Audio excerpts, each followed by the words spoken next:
That's a wonderful Nat King Cole, and When I Fall in Love. And I've got me on round an old shipmate of mine. His name is Mike Ahern. He comes from Liverpool. He had the most ridiculous accent for pirate radio, but he used to charm the housewives between 9 and 12 in the morning. How very charming you to say so, Johnny. Poor ladies had no choice. I mean, it was Radio Caroline North or listen to some music or the BBC Live programme, so we actually won. But the ladies, thank you very much. A lot of our guest DJs that have come on this show have talked a bit about, what they were doing before they became DJs. Yeah. Where were you working? I was working in a furniture store in Waterloo near Liverpool. And I was being paid £8 a week, and I was working Monday through Saturday. And I thought, well, it's the way it is. And eventually got this job on Radio Caroline. Yeah, but how did you manage that? Well, basically, I went to Caroline. I didn't go to them. I wrote to them and rang them up and said, please give me a job. I think I might be a good presenter. And they said, well, come down and do a tape. So I went down to Caroline House, did the tape, and they gave me the job. Fantastic.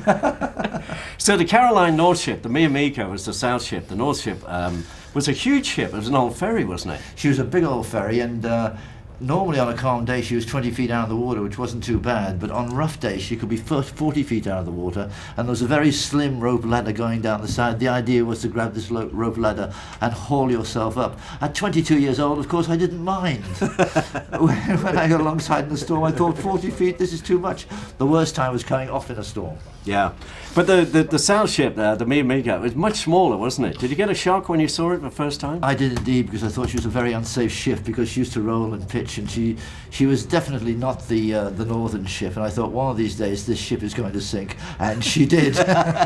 Fortunately, we weren't on it at the time. No, we weren't. We'd long ago given it up, or at least I'd given it up, but you were very brave and you stayed on. For a little while. Listen, can we do you a song? We got a Moody Blues lined up, which I know is a bit of a favourite of yours. Wonderful song, mainly because it was a kind of Caroline pick to be a monster hit. It's a song that I've never heard on radio for donkey's years. Here it is, Journey Back to Norfolk. Now the thing is, just to come back in the present day, there's a certain movie that portrays life on a pirate ship.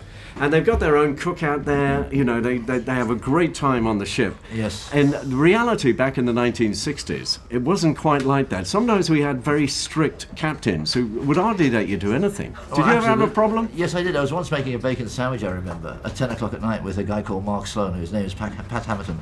And Mark was the senior newsreader. And the captain came down and said, what are you doing? And I said, we're making a bacon sandwich. He said, you're fired.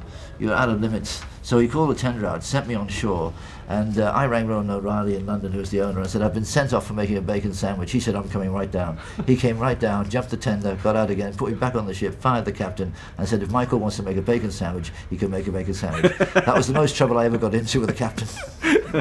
Because they just, there were strict rules of the ship, and we were just not allowed to go into the galley and things like that. Well, absolutely, and we weren't allowed to go on shore neither. But you might remember they used to sneak on shore in the occasional boat and go to a local pub at Felixstowe, at Frinton, and then not near Frinton, the other side of the railway lines, and then sneak back on board in the dead of night, hoping it was calm. The things we did.